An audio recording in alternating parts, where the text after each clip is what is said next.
Oke, baik. Assalamualaikum warahmatullahi wabarakatuh.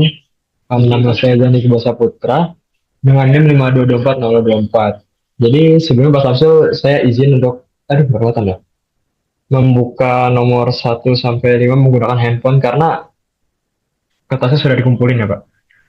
Oke, jadi saya langsung baca aja nih itu ya Pak. Aduh, nggak kelihatan ya. Ya inilah.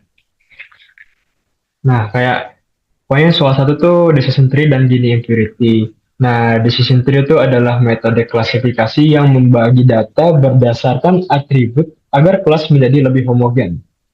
Ukuran yang digunakan tuh Gini impurity yang salah. Terus dari perhitungan, atribut kehadiran menurunkan nilai Gini.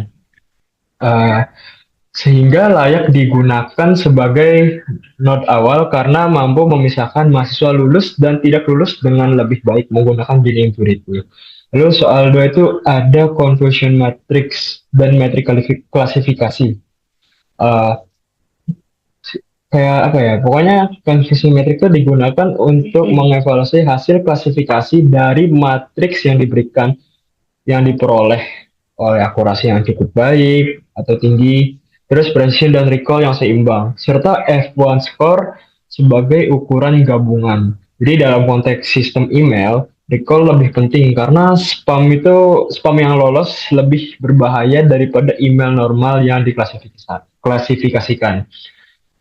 Lalu nomor 3 ada metrik evaluasi regresi. Jadi di sini ada MOE, MSE, RMSE, dan R-square. R-square.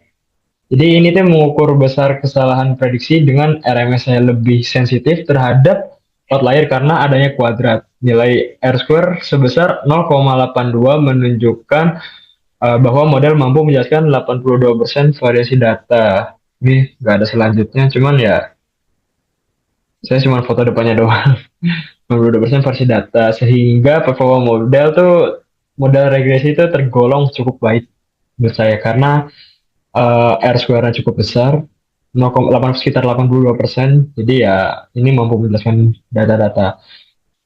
Oke, soal keempat ini ada pembahasan CNN, kernel, sama polling. Jadi CNN itu berbeda dari ANN klasik karena CNN itu mampu memanfaatkan struktur spasial pada citra.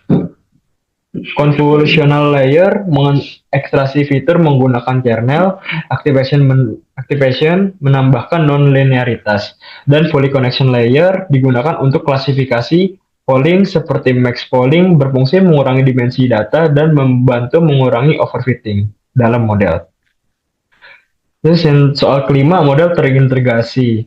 Jadi, nah gimana ya? Kayak untuk data numerik mau digunakan model statistik atau klasifikasi seperti decision tree, sedangkan data citra analisis menggunakan analisis CNN.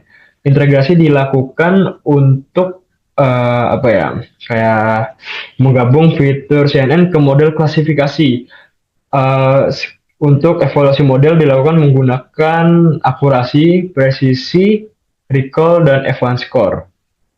Oke, kita lanjut ke soal nomor 6. Di sini udah saya ini ya, pilih saya naruh HP itu dulu. Pokoknya di sini ada upload file dulu.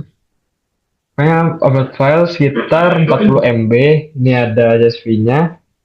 Jadi pada analisis ini saya melakukan analisis bibliometrik seperti UTS sebelumnya menggunakan data Scopus yang dari kelompok sebelumnya juga di UTS untuk melihat pola citasi publikasi serta menetapkan beberapa metode statistik dan machine learning mulai dari regresi linear hingga model klasifikasi dan CNN secara konseptual. Jadi poin yang disampaikan tuh apa aja? Jadi di sini ada jumlah datanya, sorry, ada 7.000. Terus variabel utamanya ada tahun publikasi, jumlah penulis, dan juga jumlah citasi. Jadi ibaratnya label klasifikasi itu low impact versus high impact, kira-kira gitu. Terus ini kan tadi saya udah bilang data saya terdiri sekitar 7.000 publikasi. Saya menggunakan tahun publikasi dan jumlah penulis sebagai variabel prediktor. Bukan saya, sementara ini kode dari Bapak sendiri. Terus serta jumlah citasi sebagai target. Untuk klasifikasi, citasi dibagi menjadi low, high, dan low dan high impact berdasarkan kuantil. Jadi di sini ada linear regression. Jadi linear regression menunjukkan hubungan yang lemah antara variabel dan citasi. Bisa dilihat sendiri. Lemah. Oleh karena itu digunakan GLM Poisson bawahnya yang lebih sesuai untuk data hitungan. Selain itu, GAM digunakan untuk melihat GAM digunakan untuk melihat pola non-linear dari tahun publikasi terhadap citasi. Oke, kita masuk ke bagian klasifikasi di decision tree. Di decision tree memberikan akurasi sekitar 67%, namun recall untuk publikasi high impact, wah ini rendah banget sih.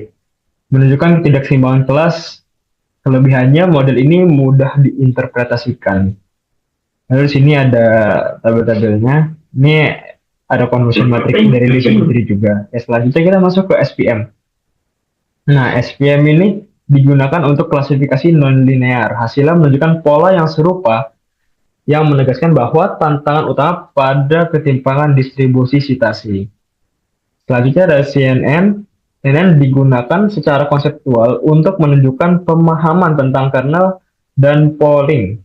Model ini tidak digunakan untuk evaluasi kinerja, tetapi sebagai ilustrasi bagaimana CNN memproses data berbentuk matriks seperti yang bisa dilihat ini.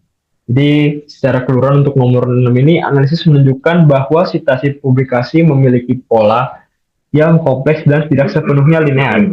Model statistik seperti GLM dan GAM lebih sesuai untuk analisis citasi, sementara model klasifikasi menghadapi tantangan ketidakseimbangan data. Pendekatan ini terintegrasi memberikan gambaran komprehensif terhadap pola bibliometrik. Oke, sekian dari saya. Wassalamualaikum warahmatullahi wabarakatuh.